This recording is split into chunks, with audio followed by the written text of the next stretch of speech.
Halo, selamat pagi semuanya anak-anak kami yang kelas 6. Apa kabarnya hari ini? Ya, semoga kalian semua masih tetap dalam keadaan sehat dan tetap semangat untuk memulai pelajaran kita hari ini ya. Nah, hari ini kita akan mengulang kembali pelajaran kita dari catatan 1 dan catatan 2. Karena apa? Mulai hari Rabu besok kita kan sudah mulai UTS ya kan? Kita sudah mulai UTS dan untuk komputer itu ujiannya di hari Selasa tanggal 27 Oktober. Jadi bahan ujian kita itu dari catatan 1 dan catatan 2. Oke? Nah, kita akan misalkan review kembali sedikit pelajaran kita dari catatan 1 catatan 2. Catatan 1 yaitu tentang perkenalan tentang Microsoft PowerPoint. Siapa yang masih ingat apa sih itu Microsoft PowerPoint?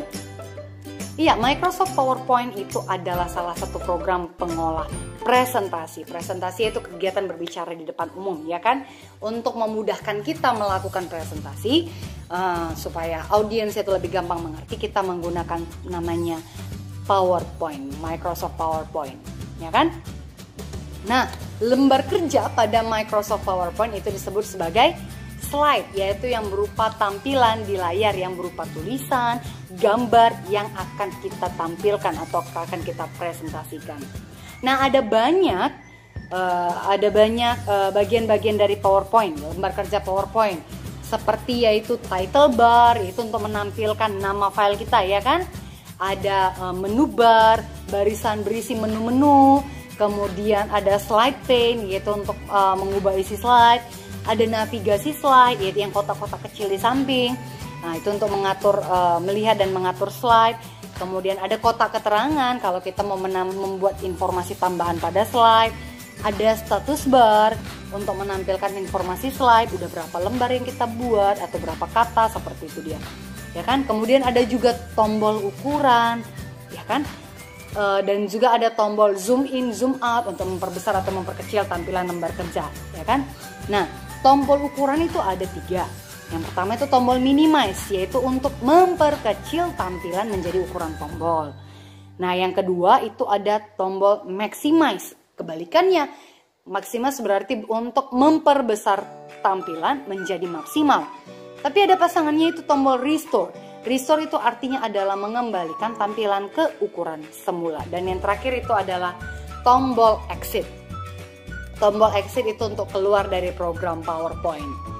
Nah, menu-menu yang ada di PowerPoint, khususnya yang PowerPoint 2010 ya, yang kita sering kita gunakan. Yang pertama itu ada menu File, Home, Insert, Design, Transition, Animations, Slideshow, Review, View, ada 9, ya kan? Ada 9 menu. Nah, kemudian kalian ingat lagi, Miss yakin kalian pasti sudah ingat lah, cara untuk membuka lembar kerja yang baru, ya kan? File new atau Ctrl plus N. Cara menyimpan file, file save atau Ctrl plus S. Cara membuka file yang sudah kita simpan, Ctrl plus O atau file open. Cara mencetak file yang sudah kita ketik, ya kan? File print atau Ctrl plus P, Ctrl tambah P. Untuk keluar tadi kita pakai tombol exit dan lain sebagainya. Nah, itu untuk catatan 1. Ya kan? Untuk catatan 2 itu adalah kita belajar untuk memformat slide. Ya kan? Memformat tampilan slide. Nah, cara memformat tampilan slide itu yaitu untuk mengubah background bagaimana? Ada 2 cara kemarin yang Miss kasih tahu, ya kan? Yang pertama adalah klik kanan format background atau boleh juga dari menu desain tadi ya. Nah, desain format background. Ada 5 pilihan background untuk memformat background, ya kan? Yang pertama itu ada pilihan untuk mengisi background, itu yang pertama adalah solid fill. Artinya adalah untuk mengisi background dengan solid, satu warna yang padat. Yang kedua yaitu ada texture fill. Texture fill itu adalah mengisi background dengan gambar-gambar yang sudah tersedia dari Microsoft Office. Yang ketiga itu adalah picture fill. Picture fill itu adalah mengisi background dengan gambar-gambar yang tersimpan pada media penyimpanan data kita. Jadi bedanya ya, kalau tadi dia pattern itu, kalau tadi dia itu texture fill, gambarnya itu dari Microsoft Office sudah tersedia. Sementara kalau picture fill itu gambarnya adalah dari media penyimpanan data kita, ya kan? Kemudian ada gradient fill. Gradient fill yaitu mengisi background dengan warna gradasi atau perubahan warna. Ada beberapa warna yang berubah secara halus dia gitu ya kan. Yang terakhir itu ada namanya pattern fill, mengisi background dengan gambar pola pattern. Ada polanya polkadot titik-titik, ada polanya itu garis-garis, ada yang polanya itu garis vertikal atau garis horizontal, ada dia polanya zigzag seperti rumput yang bergoyang gitu ya kan, ataupun dia bulat-bulat dan lain sebagainya. Ya kan? Nah, ada dua perintah yang sering kita lihat pada saat memformat background. Yang pertama itu adalah tombol apply to all. Apply to all itu maksudnya adalah memformat background yang berlaku untuk semua slide. Jadi ketika kita pilih satu pengaturan, contohnya kita pilih gradient fill dengan warna gradasi. Ketika kita tekan tombol apply to all, maka semua slide-nya itu akan memiliki formatting yang sama. Formatting background yang sama, yaitu berupa pattern warna gradasi, ya kan? Atau yang kedua itu adalah reset background. Reset background itu artinya adalah untuk mengembalikan background seperti semula, menghilangkan semua formattingnya itu tadi. Dia balik backgroundnya seperti semula sebelum diapa-apakan, ya kan? Nah, tentang pengenalan komputer, ada di situ singgung sedikit di catatan 2. Yang pertama itu adalah komputer berasal dari bahasa Latin, yaitu computare, tulisannya computare ya, computare tulisannya. Nah, yang mana fungsi awalnya itu komputer itu berfungsi sebagai alat hitung. Nah, kalian baca juga catatan 2, ada beberapa pengertian komputer menurut para pakar, yaitu menurut Hamaker, Blismer, dan Fourie, ataupun masih banyak yang lain sebenarnya ya, tapi di sini Miss buat hanya 3, ya kan? Nah, untuk melakukan fungsinya, komputer itu memiliki sistem komputer yang mengatur pemrosesan informasi pada komputer. Elemen-elemen pada sistem komputer itu ada 3. Hardware, software, dan brainware. Hardware itu adalah perangkat keras. Perangkat keras artinya adalah peralatan komputer yang bisa kita sentuh, yang bisa kita pegang. Nah, peralatan komputer yang bisa kita lihat, yang bisa kita sentuh, yang bisa kita pegang.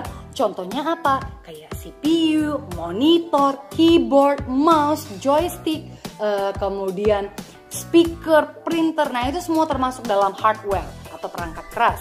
Sementara software itu kebalikannya. Software itu kebalikannya, yaitu perangkat lunak, artinya nggak bisa kita sentuh. Yaitu itu berupa dia software itu program-program yang ada pada komputer yang kita gunakan untuk mengolah data-data kita. Ya, semua program atau semua aplikasi yang ada di dalam komputer kita itu termasuk dalam software. Apakah itu software Microsoft Office, kemudian software pengolah gambar, Microsoft Paint, Adobe Photoshop, program untuk membuka PDF, ya kan, PDF Reader atau Acrobat Reader, ataupun browser, internet browser ya, kayak Mozilla Firefox, Google Chrome, itu semua termasuk dalam software. Sementara yang terakhir itu adalah brainware. Brainware itu artinya adalah, kalau brain itu artinya kan adalah otak ya kan, ware perangkat. Maka brainware itu artinya adalah, kalau diartikan secara harfiah, perangkat otak. Maksudnya bagaimana sih? Maksudnya adalah merujuk pada orangnya, manusia yang mengoperasikan sistem komputer. Ya, kita ini yaitu brainware gitu ya kan. Mau programmer, kemudian netter dan lain sebagainya. Intinya semua orang yang menggunakan komputer itu disebut sebagai brainware, ya kan? Kayak kita yang menggunakan komputer itu kita disebut sebagai brainware. Orangnya yang melakukan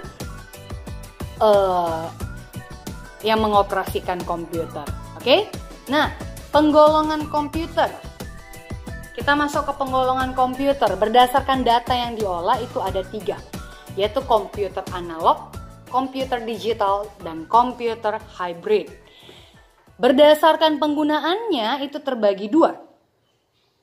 Untuk komputer untuk tujuan khusus dan komputer untuk tujuan umum. Special purpose computer and general purpose computer. Nah, kemudian penggolongan komputer berdasarkan kapasitasnya. Ada namanya komputer mikro, komputer mini, komputer kecil, komputer menengah, komputer besar, dan komputer super. Berdasarkan generasinya. Generasi pertama itu dimulai dari tahun 1946 sampai 1959. Generasi kedua itu dimulai dari 1959 sampai 1964. Generasi ketiga itu dimulai dari 1964 sampai 1970. Generasi keempat itu dimulai dari 1970 sampai 1982. Dan yang kita gunakan sekarang yaitu komputer generasi kelima, yaitu dari tahun 1982 sampai dengan sekarang ini. Oke? Nah, sekian penjelasan Miss. Review kita dari catatan 1 dan catatan 2. Baca kembali dari catatan 1, catatan 2, pahami, simak kembali video-video penjelasan yang sudah kami berikan. Kemudian persiapkan diri kalian untuk mengikuti UTS yang dimulai dari hari Rabu. Selamat belajar dan selamat mengerjakan ujian. Sampai jumpa, thank you.